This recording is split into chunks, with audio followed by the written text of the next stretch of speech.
Hello guys, welcome to my channel. তো আজকে আমরা শুরু করতে যাচ্ছি একটা নতুন এনিমি, যেটার নাম হচ্ছে ডান দা দান। তো এই এনিমিটা একটু মজার এনিমি, বাট তোমরা যারা বাচ্চা আছো মানে আন্ডার 18 তাদের এই এনিমিটা দেখতে মানা করবো। সো আর বেশি দেরি না করে চলো শুরু করা যাক এপিসোড 1 দিয়ে। তো স্টোরি শুরু হয় মোমো আয়াসে নামের একটা মেয়েকে দিয়ে, যে তার বয়ফ্রেন্ডের যারা একদম পেরেশান ছিল, কারণ তার বয়ফ্রেন্ডটা এক নম্বরে লুচ্চা এবং স্যাসা ছিল। সে ডেটে যাওয়ার জন্য মোমোর কাছ থেকে টাকা পয়সা চায় এবং মোমো যখন মানা করে সে তাকে লিটনের ফ্ল্যাটে নিয়ে যাওয়ার জন্য অফার করে, বাট সেটার টাকাও মোমোকেই দিতে হবে। এখন এই কথাটা শুনে মোমোর একদম রাগ হয়ে যায় এবং তাকে জোরে একটা লাথি মেরে দেয়। বাট তার বয়ফ্রেন্ডের তুলনায় সে অনেক দুর্বল ছিল, তো সেই ছেলেটা মোমোকেই নিচে ফেলে দেয় এবং তার সাথে ব্রেকআপ করে সেখান থেকে চলে যায়। তারপর মোমো এই বিষয়গুলা ক্লাসরুমে তার ক্লাসমেটদের বলতে থাকে। তার ক্লাসমেটরা বলতে থাকে যে ভালোই হয়েছে, সেই ছেলেটা এক নম্বরের হারামি ছিল, আমি বুঝি না তুমি তার মধ্যে কি দেখতে পেয়েছ। যেটা শুনে মোমো বলে যে সেই ছেলেটা তার ফেভারিট অ্যাক্টর কেন তাকাকুরার মতো দেখতে এবং তার একটু বডি শর্টিওয়ালা ছেলেদের বেশি পছন্দ। যেটা শুনে তার ফ্রেন্ডসরা বলে যে এই টাইপের ছেলে তো এখন খুঁজেই পাওয়া যায় না। তো মোমো একদমই উদাস ছিল, সে চিন্তা করছিল যে কবে সে কেন তাকাকুরার মতো একটা বয়ফ্রেন্ড পাবে। তারপরে তার নজর একটা ক্লাসে পড়ে, যেখানে দেখা কিছু স্টুডেন্ট একটা চশমা পরা ছেলেকে অনেক জ্বালাচ্ছিল এবং তার গায়ে তারা কাগজ ছুঁড়ে মারছিল এবং সেই ছেলেটা শুধুমাত্র তার ম্যাগাজিনই পড়ছিল। এটা দেখে মোমোর ভালো লাগে না। সে সেই ছেলেটার সামনে গিয়ে একটা বেঞ্চে বসে যায় এবং বাকি ছেলেদের দিকে সে তাকিয়ে থাকে। তারপর সেই ছেলেগুলো কাগজ ছুঁড়ে মারা বন্ধ করে দেয়। মোমো তারপরে উঠে ক্লাস থেকে আবার বাইরে চলে আসে এবং ভাবতে থাকে যে সে তার রাগ কার উপর প্রয়োগ করবে। তারপরে সেই চাশমিশ ছেলেটা মোমোর কাছে আসে। সে ভাবছিল যে মোমো তাকে লাইক করে, এজন্যই সে তার কাছে এসে বসেছিল। মোমো বলে যে সম্ভবত তোমার কোনো ভুল হয়েছে এবং তার উপর মোমোর কোনো ইন্টারেস্টই নেই। তারপর সেই ছেলেটা মোমোকে তার ম্যাগাজিনের বিষয়ে বলতে থাকে, এটাই যে ইউএফও এবং এলিয়েন্স আসলেই পৃথিবীতে আছে, বাট সরকার এটার বিষয়ে কিছুই বলে না। বাট এমন অনেক প্রমাণ আছে যেখানে ইউএফওদের দেখা গিয়েছে। মোমো বলে যে তার মনে হয় না যে ইউএফও এবং এলিয়েন্স আসলেই আছে এবং তার এইসব বিষয়ে জানারও কোনো ইচ্ছা নেই। এটুকু বলে মোমো সেখান থেকে চলে যেতে থাকে। বাট তারপরে সেই ছেলেটা মোমোর সামনে এলিয়েন্সের বিষয়ে বকবক করতেই থাকে। মোমোর তখন রাগ হয়ে যায় এবং সে বলে যে তোমার এই বকবক বন্ধ করো, সম্ভবত এই কারণেই তোমার কোনো ফ্রেন্ড নেই এবং কখনো হবেও না। এটা শুনে সেই ছেলেটার অনেক খারাপ লাগে এবং তার হাত থেকে সেই ম্যাগাজিনটা পড়ে যায়। মোমো তখনই ভাবতে থাকে যে সম্ভবত সে একটু বেশি বলে ফেলেছে। সে তার ম্যাগাজিনটা তুলে তাকে সরি বলে এবং তাকে বলে যে তার বিশ্বাস হয় না যে এলিয়েন্সরা আসলে আছে, বাট সে ভূতকে বিশ্বাস করে।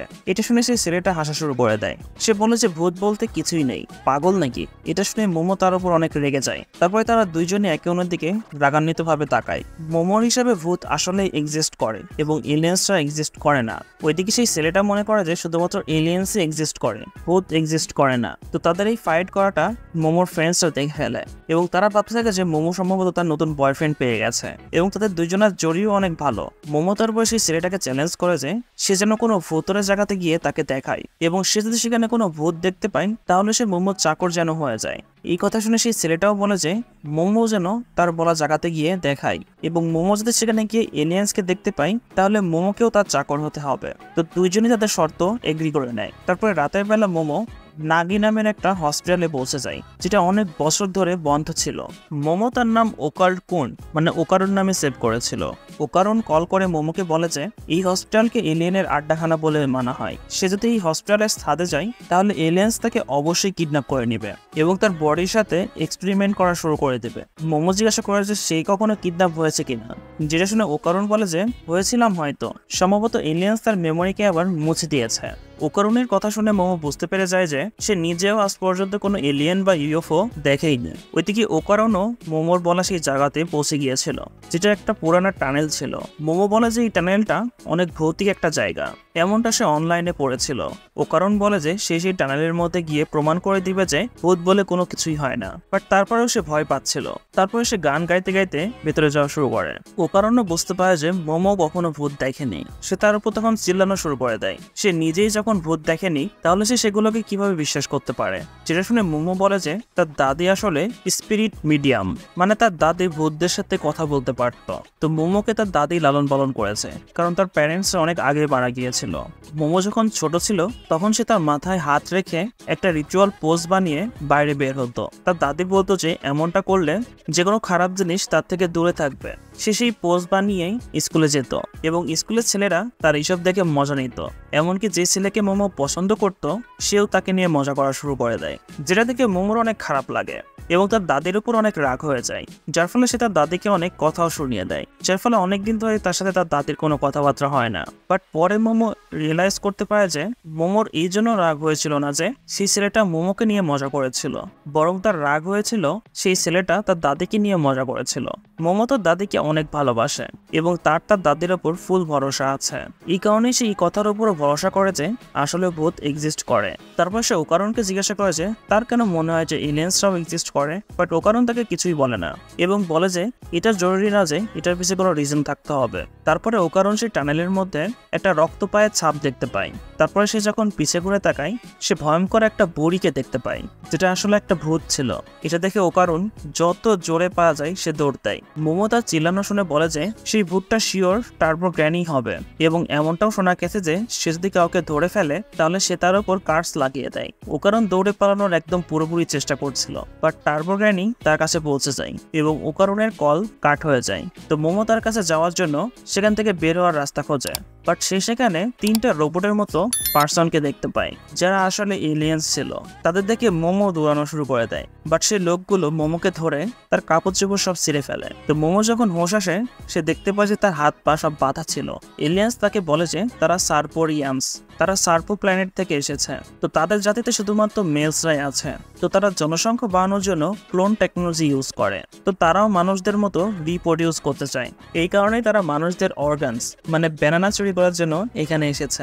এখন সে মোমোর সাথে ইন্টারকোর্স করবে এবং রিসার্চের জন্য তার অর্গানসকে বের করে নেবে। মোমো চিল্লাই বলে যে তারা যেন তাকে যেতে দেয়, বাট সেই এলিয়েন্স গুলো তার উপর সাইকোকাইনেসিস পাওয়ার ইউজ করা শুরু করে দেয়, যাতে করে মোমো হিপনোটাইজ হয়ে যায় এবং তাদের সব কথা যেন সে মানে। বাট মোমোর মাইন্ড অনেক পাওয়ারফুল ছিল এবং তার উপর তাদের পাওয়ারের খুব বেশি একটা প্রভাব পড়ে না। তো সেই এলিয়েন্স গুলো এক্সপেরিমেন্ট শুরু করতেই যাচ্ছিল।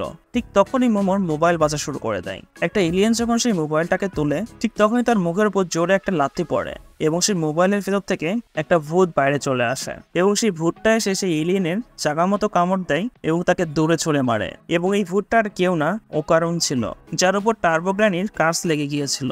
ওকারণ নিজেকে কন্ট্রোল করতে পারছিল না, যার কারণে গ্র্যানি তাকে প্রসেস করে নেয়। অন্য এলিয়েন বলে যে মোবাইল থেকে টেলিপোর্ট হওয়ার টেকনোলজি তো আমাদের কাছেও এখনো নেই, তুমি যাই হও এখান থেকে চলে যাও অথবা তোমার ব্যানানা আমাকে দিয়ে দাও। তারপরে এলিয়েন্স তাদের পাওয়ার ইউজ করা শুরু করে দেয়, বাট গ্র্যানি এত ফাস্ট ছিল যে তার উপরে এলিয়েন্সদের কোনো অ্যাটাকই লাগছিল না এবং সে অন্য এলিয়েন্সকেও কামড় দিয়ে তার ব্যানানাও বের করে নেয় এবং 3rd নাম্বার এলিয়েনটা তার অ্যাটাক ইউজ করে গ্র্যানিকে দূরে ছুঁড়ে মারে এবং বলে যে তারা কখনোই মানুষের উপর হামলা করেনি, সো চুপচাপ আমাকে আমাদের ব্যানানা দিয়ে দাও।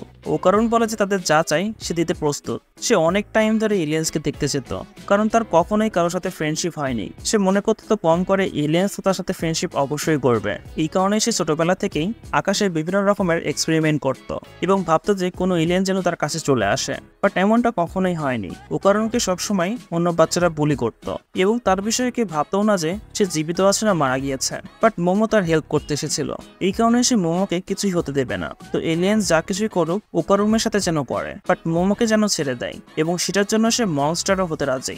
এটুক বলেই ওকারণের কার্স আবারও তার উপর হাবি হয়ে যায়। মোমো চিল্লায় বলে যে এদেরকে দেখিয়ে দাও তুমি আসলেই একটা পুরুষ। সে এলিয়েন্সটা আবার ওকারণের উপর অ্যাটাক করে এবং ওকারণ খুব জলদি হার মেনে নেয়। মোমো বলে যে এত শুরু করার আগেই শেষ হয়ে গেল। তারপরে এলিয়েন্স আবার মোমোকে হিপনোটাইজ করা শুরু করে দেয় এবং বলে যে আমাদের পুরুষ মানুষের সাথে কোনো লেনাদেনা নেই। মোমোর মাইন্ডে তখন তার দাদির একটা ফ্ল্যাশব্যাক চলে আসে, যেখানে সে মোমোকে তার শক্তি বের করার টেকনিকটা শেখাচ্ছিল, যাতে করে সে সবসময় কোনো খারাপ কিছু থেকে নিজেকে বাঁচাতে পারে। বাট মোমো এই রিচুয়াল করাটাকে মানা করে দেয়, কারণ স্কুলের সবাই তাকে এটা নিয়ে মজা করত।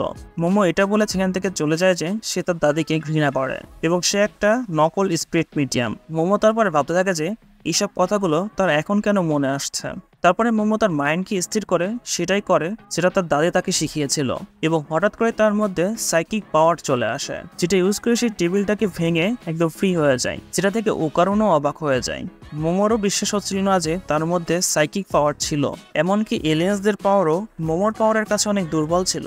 মোমো তারপরে বুঝতে পারে যে তার দাদি আসলে একটা স্পিরিট মিডিয়াম ছিল।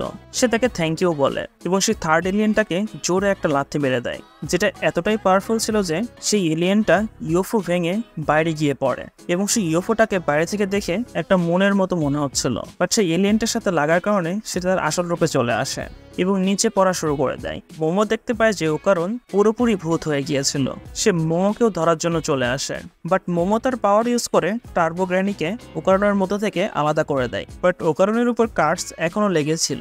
টার্বো গ্র্যানি বলে যে সেই ছেলেটার 2টা আন্ডাই বের করে নিয়েছে, মানে তোমরা বুঝে নাও। তো যতক্ষণ তার কাছে সেই 2টা আন্ডা আছে ততক্ষণ ওকারুনের উপর কার্স লেগেই থাকবে। সে যদি ওকারুনকে কার্স থেকে মুক্তি দিতে চায় তাহলে তার গ্র্যানির সাথে সেই টানেলে এসেই ফাইট করতে হবে। ইউটিউব বলে টার্বো গ্র্যানি সেখান থেকে চলে যায়। ওইদিকে ইউএফও সেই হসপিটালের সাথে বাড়ি খেয়ে নিচে পড়ে যায়। বাট মোমো ওকারুনকে নিয়ে সেখান থেকে বাইরে বের হয়ে আসে এবং তারা দুইজনই তাদের ভুল এবং সত্যি দুটোই বুঝতে পেরে যায়। মানে এলিয়েন্সরাও এক্সিস্ট করে, ভূতও এক্সিস্ট করে।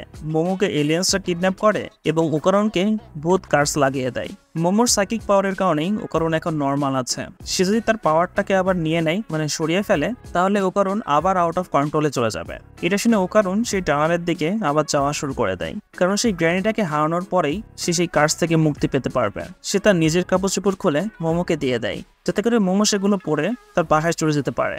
মোমো বলে যে সে তার সাথেই যাবে তার হেল্প করার জন্য, যেটা শুনে ওকারুন বলে যে সে তার সাহায্য কেনই বা করবে। মোমো তার কাপড় চোপড় তাকে দিয়ে তার সাথে হাঁটা শুরু করে দেয়। বাট ওকারুন বলে যে তুমি এই কাপড়গুলো পরে ফেলো, নাছাড়া সে ঠিক করে ফোকাস করতে পারবে না। এটা শুনে মোমোর মনের মধ্যে গার্ডেন শুরু হয়ে যায়, কারণ এই লাইনটা কেনতাকাকুরাও একবার মেরেছিল। তারপরে সে ভাবতে থাকে যে সে তো এই ছেলেটার নামও এখন পর্যন্ত জানে না। সে তার নাম জিজ্ঞাসা করে এবং ওকারুন বলে যে তার নাম হচ্ছে কেনতাকাকুরা, এবং যেটা শুনে মোমোর একদম হোশ উড়ে যায় এবং তার পিছের ইউএফওটা ব্লাস্ট হয়ে যায়। এবং এই এপিসোড নাম্বার 1টা এখানেই শেষ হয়ে যায়। তো গাইস, তোমাদের এই এনিমিটা কেমন লেগেছে আমাকে কমেন্টের মাধ্যমে অবশ্যই জানিয়ে দিবা। আমার কাছে তো এনিমিটা অনেক ইন্টারেস্টিং লাগছে এবং এই এনিমিটার কিন্তু অনেক হাইপও আছে। অনেকে তো এটাকে জোসো কাইসেনের থেকেও বেশি হাইপ সৃষ্টি করবে বলে মনে করতেছে। তো সেটাই এনিমির পরের এপিসোডগুলো আসলে বুঝতে পারবো। সো তোমাদের কাছে যদি ভিডিওটি ভালো লেগে থাকে অবশ্যই ভিডিওতে লাইক করে দেবা এবং শেয়ার করে দেবা। অ্যান্ড দেখা হচ্ছে নেক্সট ভিডিও নিয়ে। Till then ta-ta, bye by.